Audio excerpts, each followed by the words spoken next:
कोकिला सब्जी लेने बाजार आई हुई थी कि तभी उसकी नजर उससे कुछ दूर खड़ी एक लड़की पर जाती है जिसने छोटे कपड़े पहने हुए थे। उसकी पूरी टांग साफ साफ दिखाई दे रही होती है।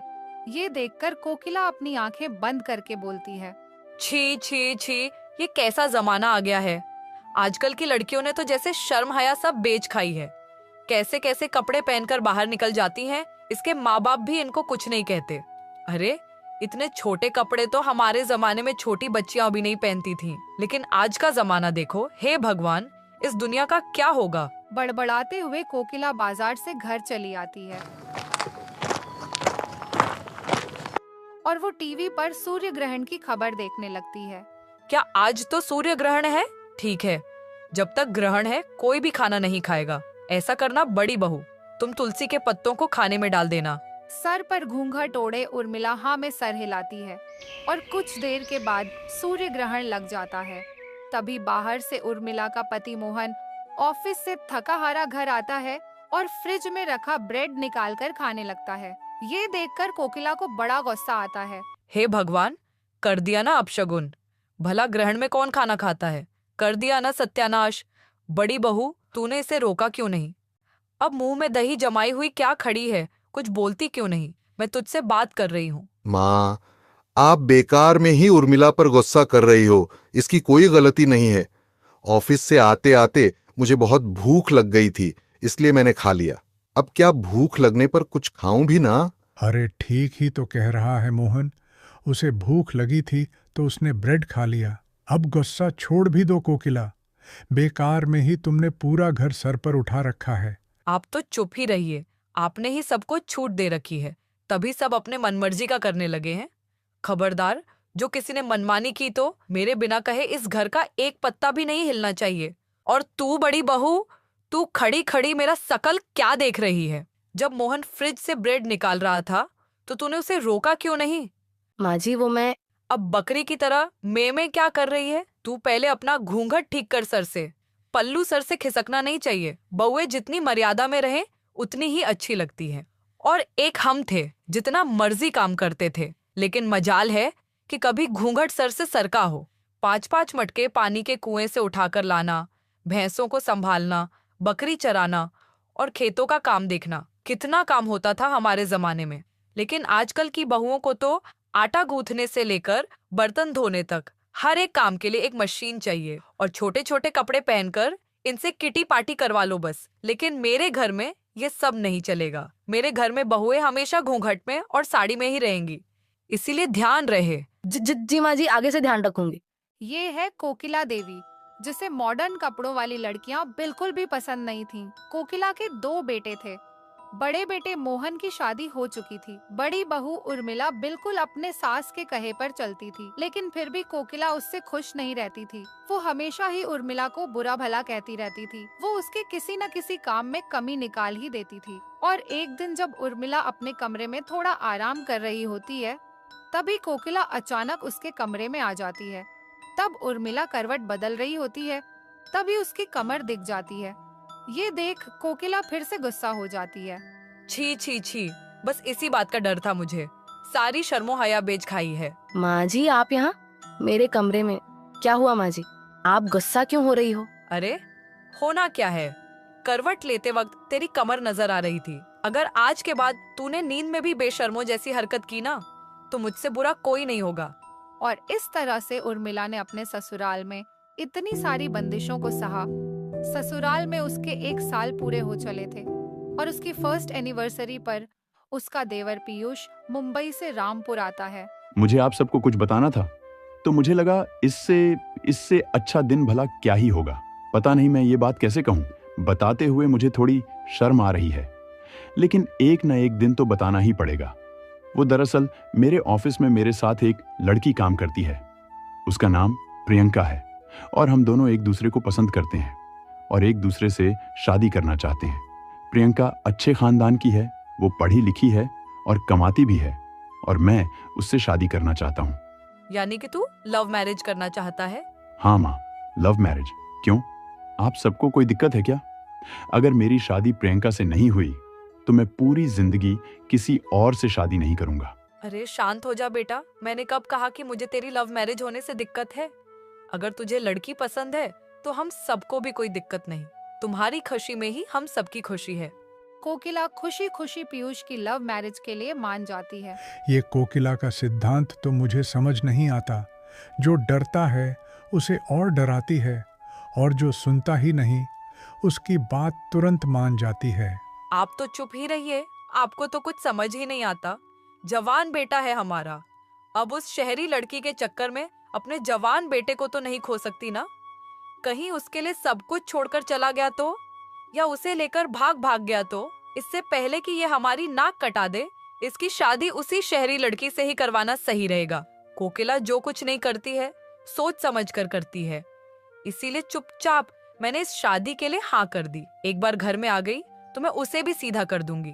कोकिला अपने छोटे बेटे की शादी के लिए मान जाती है और ठीक 1 महीने के बाद पीयूष और प्रियंका की शादी हो जाती है। शादी के बाद दोनों कार से रामपुर आ रहे होते हैं।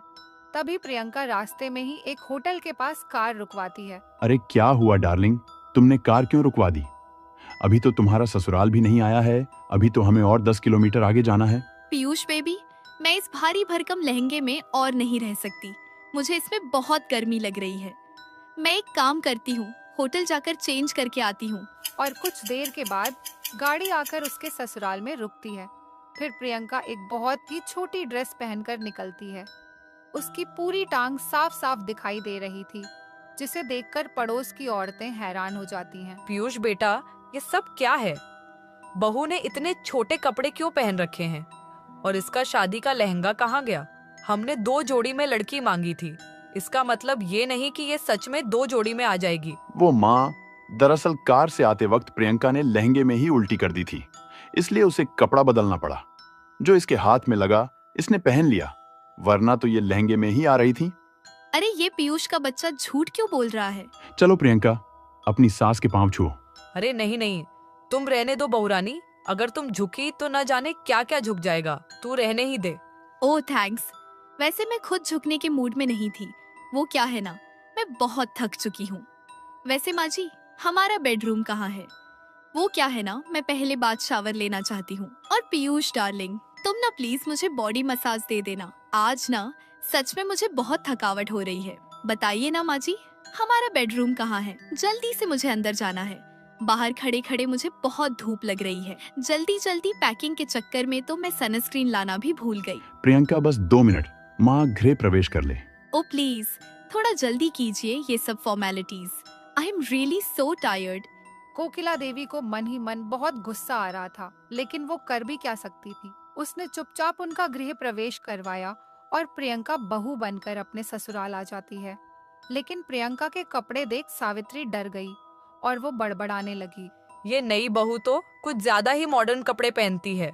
अरे पढ़ी लिखी नौकरी वाली है तो क्या हुआ, सर पर नाचेगी, जो मर्जी रुमाल जितने कपड़े पहनेगी, कहीं कल मुंह दिखाई।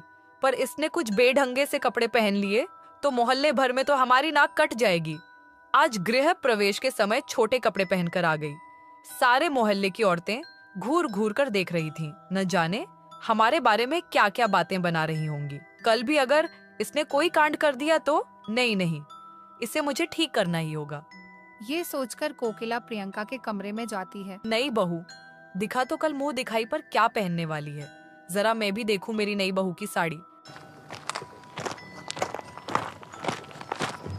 ये वाली साड़ी कैसी है माँ जी?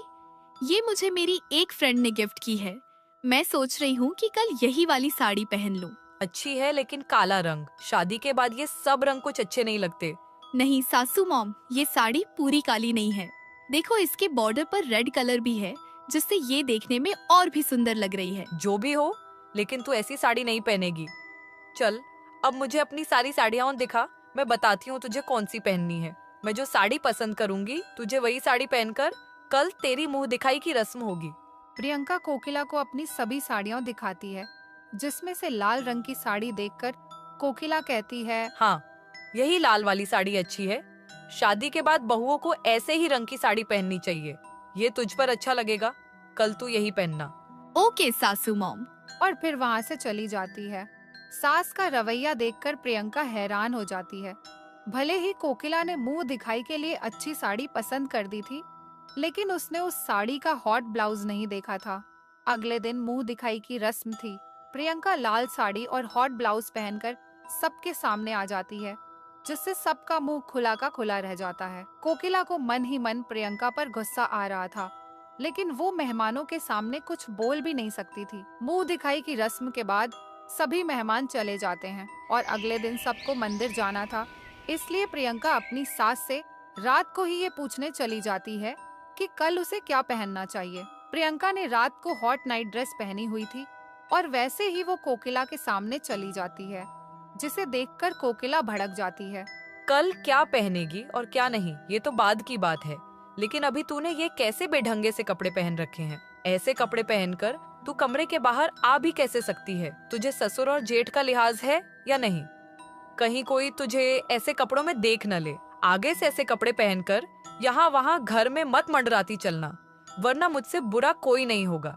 लेकिन पीयूष ने तो कहा था मैं जो मर्जी वो पहन सकती हूँ। उसे थोड़ी ना घर के नियम पता है।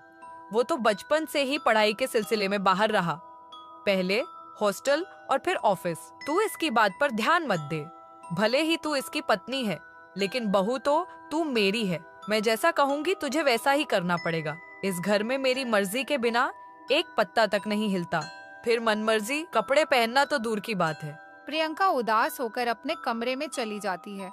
जेठानी उर्मिला ने सब कुछ दूर से ही देख और सुन लिया था। वो प्रियंका को उदास देखकर उसके कमरे में चली जाती है। प्रियंका, तुम उदास मत हो।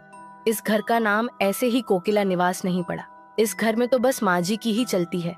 उसके मर्जी के बिना इस घर में खाना तक नहीं बनता, तो पसंद के कपड़े पहनना तो दूर की बात है। वो तुम्हें वेस्टर्न कपड़े कभी नहीं पहनने देगी। तुम्हें इस घर के नियम के अनुसार ही रहना पड़ेगा।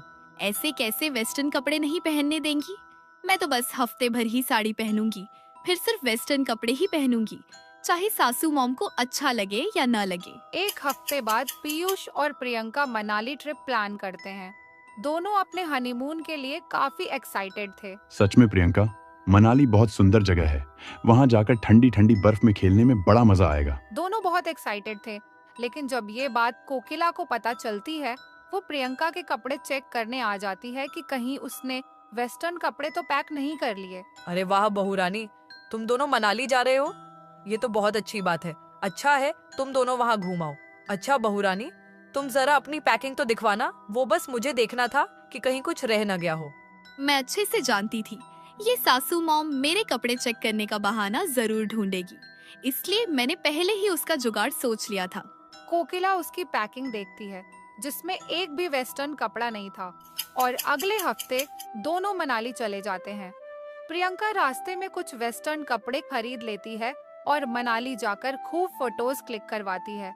वहीं दूसरी ओर कोकिला को लगता है कि उसकी बहू साड़ी में मनाली घूम रही होगी, लेकिन एक दिन कोकिला मोबाइल में मनाली वाली फोटोज देख लेती है, जिसमें प्रियंका ने छोटे कपड़े पहने हुए थे। कोकिला को ये देखकर बड़ा गुस्सा आता है। आने दो प्रियंका को वापस मनाली से। इसकी तो मैं सारी मॉडर्न गिरी निकाल दूंगी। जब मैंने एक बार मना कर दिया था, तो फिर इसे क्या जरूरत थी ऐसे कपड़े पहनने की? आने दो इसको घर, फिर मैं इसे ऐसा सबक सिखाऊंगी कि वेस्टर्न कपड़े पहनना भूल जाएगी। कोकिला बड़बड़ा ही रही होती है, तभी कोकिला की सास वहाँ आ जाती है। वो काफी ज्यादा उम्र की थी, फिर भी उसने टी शर्ट और जीन्स पहनी हुई थी और वो एकदम मॉडर्न सास लग रही थी। अरे बहू, तुम ये सब अपनी बहू के बारे में क्या बड़बड़ा रही थी? बताओ भला क्या बुराई है इन कपड़ों में? मुझे देखो, क्या मैं इन कपड़ों में बुरी लग रही हूँ क्या?